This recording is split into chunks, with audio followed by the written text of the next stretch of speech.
कहानी सुना होगा कि एक राजा था, उसने अपने 7 बेटे को बुलाया और लकड़ी की एक छड़ी छोटी छोटी दी और बोला कि इसको तोड़ो, और सब ने अकेले अकेले उसको 7 लकड़ी को तोड़ दिया। उसके बाद उन्होंने 7 लकड़ी को, उसी तरह की लकड़ी को एक जगह बंधवाया और बोला कि अब तुम लोग तोड़ो। तमाम लोग थक गए, लेकिन उन 7 लकड़ी को जब एक जगह बांध दिया गया तो उस मुट्ठे को वो तोड़ नहीं सके। उन्होंने मरते मरते अपने आने वाले जनरेशन को ये बातें बताई कि संगठन या एकता का यही मतलब है कि जब आप इकट्ठा होंगे तो आपको कोई तोड़ नहीं सकेगा, और जैसे जैसे आप अकेले होकर बिखरे होंगे तो आपको जो चाहेगा वो तोड़ देगा। संगठन का उद्देश्य ये होता है, चाहे किसी भी संस्था का संगठन बनाया जाता है, उसका उद्देश्य यही होता है कि ठीक है, जो मजबूत लोग हैं, जो अपनी बातें रख सकते हैं, जिनकी पहचान बहुत मजबूत है प्रशासन में या शासन में बैठे लोगों से, लेकिन जो भाई कमजोर हैं, काम करने वाले। आज की बैठक में जो बैठकें बुलाई गई थी कौशलेंद्र सर ने और नवीन सर ने, और बातें ये हुई थी कि जो पत्रकार, श्रमजीवी पत्रकार यूनियन में है, जो सदस्य हैं, वो सदस्य अभी इसको चुन लेंगे। उसके बाद श्रीकांत सर से कई बार मेरी बात, वो भी एएनआई में जरूर है। जब प्रिंट मीडिया था, इलेक्ट्रॉनिक मीडिया आया तो लोगों ने कहा कि क्या होगा, प्रिंट मीडिया का इलेक्ट्रॉनिक मीडिया आ गया, तुरंत सब कुछ दिखा देगा। 20 साल 25 साल हो गए इलेक्ट्रॉनिक मीडिया को। प्रिंट मीडिया का जो वैल्यू था, जो उसके पावर थे, जो उसका अस्तित्व था, वो आज भी उसी वैल्यू के साथ है।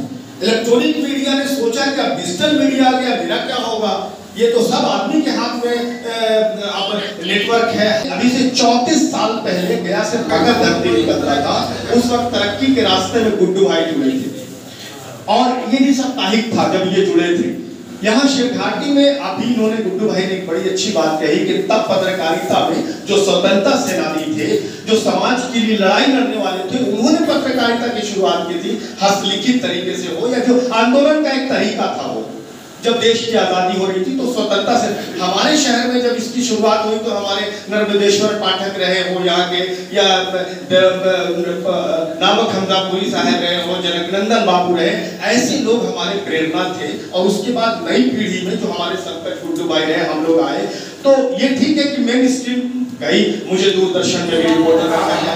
कंचन भाई के साथ हम लोगों ने, मेरी 2000 बाईलाइन प्रभात खबर में मेरा बाईलाइन फोटो छपी। अब शिवघाटी अनुमंडल में शायद कोई व्यक्ति ऐसा नहीं होगा जिसकी 2 से 3 हजार तस्वीरें फ्रंट अखबार पर, आज भी फाइल कॉपी है हमारे पास, बाईलाइन और कलर तस्वीरें, और पूरे बिहार की तस्वीरें, खबर भी छपती थी। इनके साथ में कई जगह गांव जाता था, ये रहते थे रिपोर्टिंग और मैं फोटोग्राफी करता था, साथ साथ हम लोग।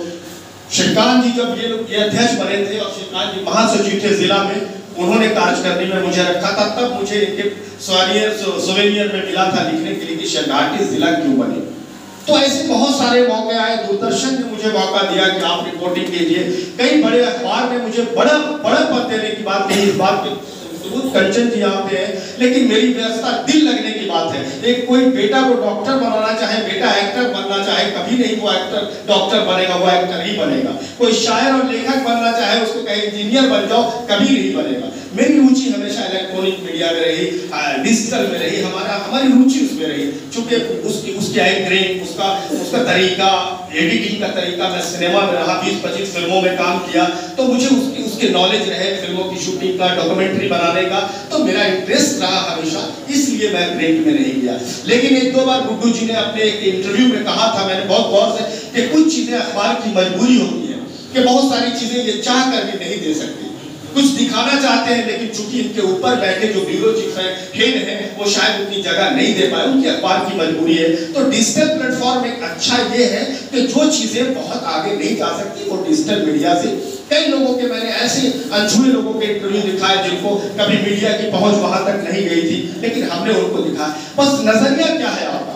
आप समाज हित में काम कर रहे हैं कि आप बालू की तस्करी के लिए आप पत्रकार बने हैं, आप शराब वालों को बचाने के लिए तो पत्रकार बने हैं, आप जो है सो कहीं से कमाने के लिए या अपनी आपराधिक छवि को छुपाने के लिए पत्रकार बने हैं, या कुछ और तरीका अगर आपका ये है तो वो पत्रकारिता आप बेनकाब होके रहेंगे। आप लाख पर्दा ढक ले, एक न एक दिन आप बेनकाब होंगे कि आप जनहित में कर रहे हैं, समाज हित में कर रहे हैं, लोगों की हित में कर रहे हैं, या आप अपने फायदे के लिए कहीं अंडरग्राउंड कोई खोल बनाए हुए, कोई रास्ता बनाए हुए।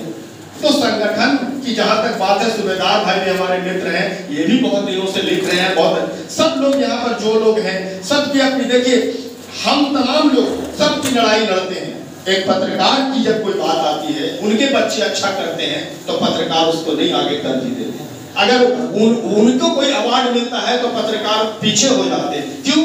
अगर एक जगह में मंच संचालन कर रहा था, एक नेता उठा बोला पत्रकार ही सब जगह मंच संचालन करेंगे, क्यों? पत्रकार इलेक्शन नहीं लड़ेगा क्या? उसको हक नहीं है? पत्रकार को मंच संचालन करने का हक नहीं है? पत्रकार को समाज के मुख्य धारा में रहने का हक नहीं है?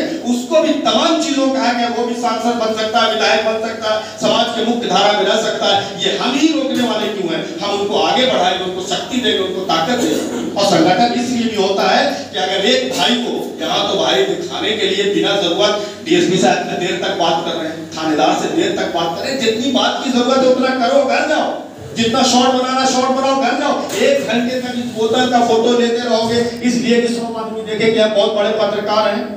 ये सारी मानसिकता को बदल के, अभी देवनंदन बाबू ने कहा था कि मैंने कहा कि सीखने के लिए गुड्डू जी जैसे सीनियर लोग हैं और कंचन सर हैं, समय मांगेंगे इन लोगों से कि सर आप लोग आइए, श्रीकांत सर हैं और लोग हैं, समय मांगेंगे, आइए। हमारी जो नई पीढ़ी है, हमने नर्मदा बाबू से सीखा, उनके नक्शे कदम पर चले, और गया में शंभू बाबू जैसे लोग हम लोग को पहचानते, ऐसे वरिष्ठ लोग जो स्तंभ थे गया में, जो सिरघाटी के स्तंभ थे, हम लोग एक रास्ते पर चले। हम हमेशा जिंदा रहेंगे ये जरूरी नहीं, आज हम हैं कल नहीं रहेंगे, कोई ठिकाना नहीं आज हम है कर रहे हैं कि ना रहे, लेकिन हमारी आने वाली पीढ़ी इस शहर को संभालेगी, इस जिला को संभालेगी। हो सकता है कि आज बैठक जो अनुमंडल का हो रहा है, कल ये जिला का बैठक हो, आने वाले वक्त में ठीक कुछ महीनों के बाद हम जिला की बैठक करते रहे, इसी अनुमंडलीय इकाई को जिला इकाई बना दे, तो परिस्थितियां बदलेगी।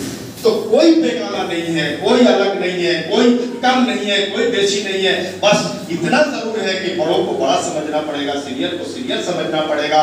एक प्यार, सम्मान, सहानुभूति, खुशी, मुस्कुराहट, गेट टुगेदर हो, हम लोग बैठ के एक जगह साहित्यिक आयोजन करें, कल्चर प्रोग्राम करें, एक दूसरे के लिए सुख दुख में आए जाए, एक दूसरे को दावत दे। लगे भाई आपको बोलने की जरूरत नहीं पड़ेगी कि हम शक्तिशाली हैं, आपको एक आज की खाली बैठक की खबर छपेगी, लोग अलर्ट हो जाएंगे। शासन प्रशासन में बैठे लोग नहीं भाई, ये लोग बहुत एक है, कुछ भी होगा तो कौन हम ज्यादा लोग पे दबाव नहीं दे सकते। बहरहाल बातें बहुत है, बहुत कुछ हो चुकी है, लेकिन अमित भाई भी थे, उस दिन धर्मेंद्र जी थे, ये सारे लोग बहुत आपके कई लोग ऐसे हैं जो बहुत दिनों से पत्रकारिता में हैं, लेकिन जो ज्यादा दिनों से हैं, कई लोग ऐसे हैं आधे बनिया कल्ले से, वो सीधे चाहते हैं, उनका एक नजरिया है, उनको नीचा दिखाओ। और कई लोग जो बड़े लोग हैं, बड़े लोग जो बड़े हैं वो बड़े ही रहते हैं, ये अलग बात है कि चुपचाप खड़े रहते हैं और उनसे मिलता है मेरा सिजरा, जिनके कदमों में कई ताज पड़े रहते हैं। तो जो बड़े लोग हैं उनकी कभी भाषा खराब नहीं होती है, वो कभी किसी को अपशब्द, गांधी जी को किसी ने गाली लेके लिख के दिया, उन्होंने कहा कि 2-3 पन्नों में गाली लिखा था, उन्होंने पेन निकाल के रख दिया, ये मेरे काम का है, गाली जिसकी थी मैं उसको वापस कर रहा हूँ। भैया आप शब्द मत बोलिए, प्यार से, खुशी से और भाईचारगी से संगठन चलाइए। और ठीक है कोई बड़ा छोटा ईश्वर बनाया है, कोई तो ज्यादा ज्ञानी होगा ही, कोई आईएएस का एग्जाम निकाल लेता है, कोई नीट निकाल लेता है, कोई टीचर बनता है, सब एक नहीं हो सकता है। इस दुनिया में सृष्टि ने बनाई, सब पत्रकार, सब गुड्डू जी की भाषा जैसे अच्छी भाषा और इंग्लिश, हिंदी, उर्दू सब पे पकड़ कर ले, जरूरी नहीं है सब लोग श्रीकांत जी और कंचन जी बन जाए, ये भी जरूरी नहीं है। लेकिन जो हम हैं, अपने ही अस्तित्व को समझना है, अपने ही महत्व को समझना है। हाँ, प्यार मोहब्बत में कमी नहीं होनी चाहिए। जय हिंद, जय भारत।